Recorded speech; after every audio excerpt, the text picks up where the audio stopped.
Шолуымызды бастайық. Амортизаторлар жұмсақ. Бір емес, екі қыз отырғызып алуымызға болады. Қызығы, кейбір машиналарда жоқ, ешбір мотоциклда жоқ. Қазақша әмбебап деп айтса да болады. Қаланың ішінде пробка болса, пробканың арасынан деп кешке жетесіз. Амортизаторлар міне, қос амортизатор ішінде пружина, пружинаның ішінде пружина. Өздеріңіздің ойларыңыз болса, оны бір-біріне жаза кетіңіздер.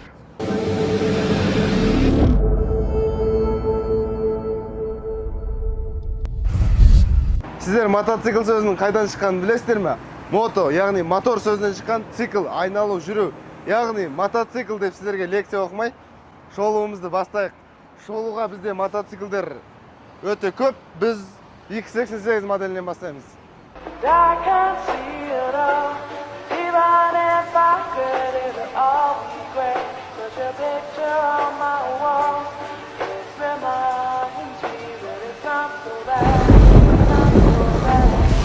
Бұл мотоцикл классик модель деп айтылады. Неге десеңіздер, классикалық дизайнда жасалынған.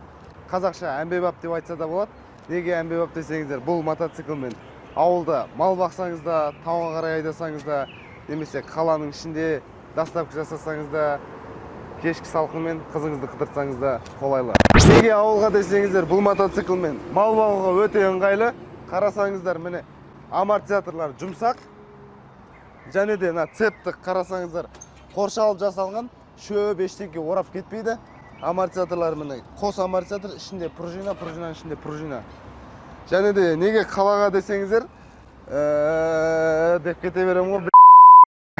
Неге қалаға десеңіздер, қалада жүрген скутерлардың жанынан 120 мен өте аласыздар. Негізі 160-қа дейін көрсетіп тұр, бірақ 120 мен жүруге гарантия ғой. Ал кешкі салқынмен қалада қалай қыдыртам десеңіздер, артына бір емес, екі қыз отырғызып алуыңызға болады. Ал енді мотоциклдің негізгі бөлшектеріне келетін болсақ, қарасаңыздар, рульдан бастап қорғаныш темірлері жасалған, защиткалары дейді. Міне алдында бар, мына крылосының өзі темірден жасалған, қорғаныш темірге орнатылған. Басқа мотоциклдерде бұндай жоқ. Және де алдыңғы тізе қорғағышта қалтасы бар. Кез келген затыңызды өзіңізбен бірге тасымалап жүрсеңіз болады. Және мына жақтарына келетін болсақ, нержавеечный дейді, шірімейтін темірден жасалған. Жанындағы қорғаныштары, артындағы қорғанышы. Және мына жерге өзіңізбен бірге қоржы салып жүрсеңіз де болады. Әсіресе аңға шығатын ағайындар мына жаққа қояныңызды байлап баса бересіз. Ал жүргізуші отыратын жерге келетін болсақ, дәл алдыңызда темірден жасалған бак, сыйымдылығы 14,6 литр. Одан жоғары келсек, ең қызығы, кейбір машиналарда жоқ, ешбір мотоциклда жоқ, пуш-старт кнопкасы орнатылған. Қарасаңыздар, бір кнопканы бір рет басасыз, зажигание қосылады, екінші рет басасыз, оталады.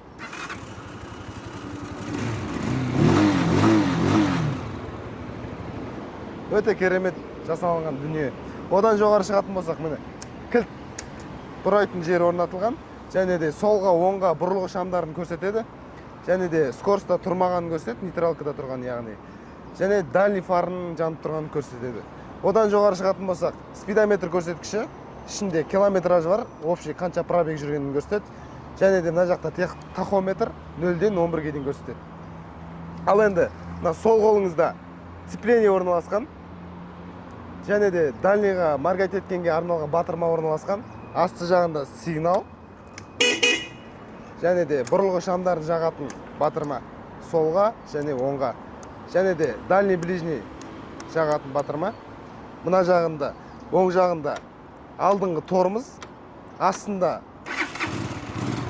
стартердің кнопкасы. Оның үсті жағында фарды қосып өшіретін батырма. Және де стоп кнопкасы.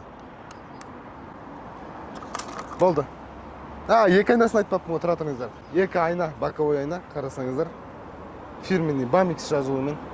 Бұл мотоциклдің моторына келетін болсақ, отырсай. Моторы 200 кубты, штановый мотор, балансировочный валмен. Қарасаңыздар міне. Балансировочный валы ішке қарай кіріп, ыңғайлығып жасалынған 163-ші оригинал мотор. Балансировочный вал деген не дейтін сұрақтарыңыз болса, бұл балансировочный вал деген мотоцикліңіз 60 км/сағатына жүріп жатқанда, басқа мотоциклдар екі аяғыңызға вибрация береді, дірілдейді. А бұл балансировочный вал сол дірілдеуден құтқарады. Ол жерде мен бір ақпарат айта кетейін. Жапондық мотоциклдердің сапасын өздеріңіз де білесіздер, қандай екенін. Жапондық мотоциклдердің моторында балансировочный вал ішке қарай кіріп орналасқан, ыңғайлы қылдырып. Ал Қытайдан келетін мотоциклдердің балансировочный вал сыртқа қарай шығып орналасқан. Яғни біздің обзордағы мотоцикліміз жапондық стилде, балансировочный вал ішке қарай кіріп орналасқан. Бұл балансировочный валдың қалай жұмыс істейтінін тексеріп көрсетіп жіберсем, қарасаңыздар. Бензин жоқ екен, қазір бензин алып кеп көрсететін болам. Осы бензин жалғайтын боламыз қазір. Біз бакка бензин құймаймыз. Бұл жаңа мотоцикл. Қазір мына жерде бактан кеп тұрған шланга бар. Осы шланга жалғаймыз да мотоциклді оталдыратын боламыз.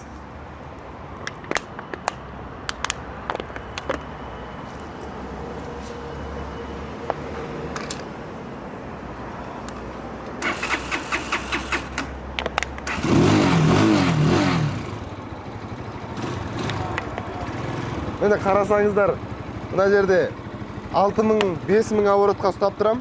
Мотоцикл дірілемейді вообще.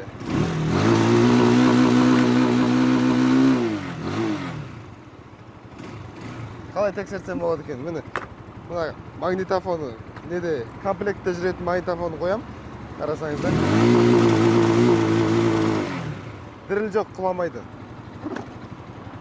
Ол X88 200 кубты мотоциклдің қазір жүрісін көрсететін болам.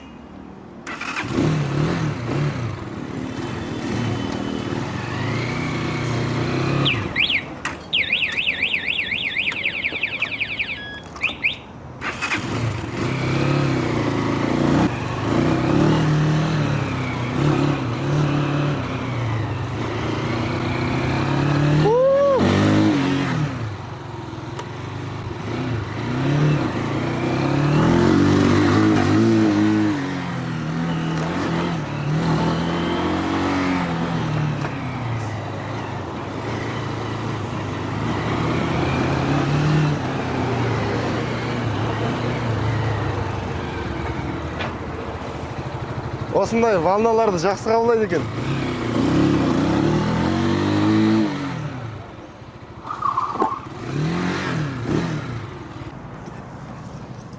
Жүрісіне келетін болсақ, жүргенге жайлы екен.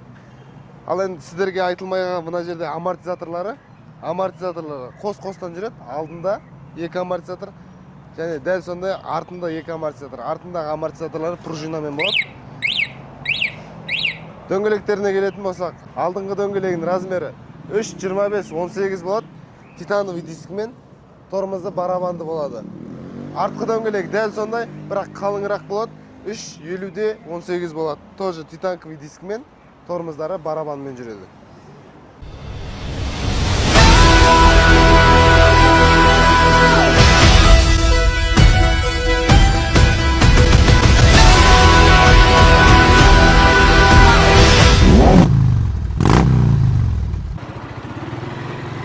Бұл мотоциклді сіз 5 түрлі жағдаймен оталдыра аласыз. Бірінші, стартер кнопкасы арқылы. Екінші, пуш-старт кнопкасы арқылы. Үшінші, автозавод кнопкасы арқылы оталдыра аласыз.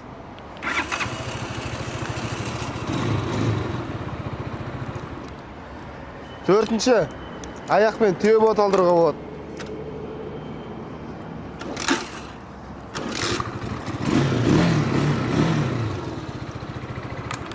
Бесінші, итеріп оталдыруға болады. Бұл мотоциклдің плюсы жаңа айтып кеткендердің барлығы плюсқа есептелінеді. Және де сіз кез келген жерге кешікпей бара аласыз. Мысалы, қаланың ішінде пробка болса, пробканың арасынан деп кешікпей жетесіз. Және де өзін-өзі ақтайды. Мысалы, ауыл шаруашылығын алсаңыз да, мал баққан қалсаңыз да өте керемет нәрсе ғой. Ат ерттеп, шаршап жүрмейсіз. Осыны бір кнопкамен басып оталдырдыңыз, кеттіңіз ғой. Және минусын айта кететін болсақ, бұда бір минус бар. Аккумуляторын ашсаңыз, плюс-минус деген жерде бір минусы бар. Осымен біздің шолуымыз аяқталды. Шолуымыз ұнаған болса, каналға тіркеліп, колокольчик батырмасын баса кетеміз. Өздеріңіздің ойларыңыз болса, комментарий бөліміне жаза кетіңіздер. Out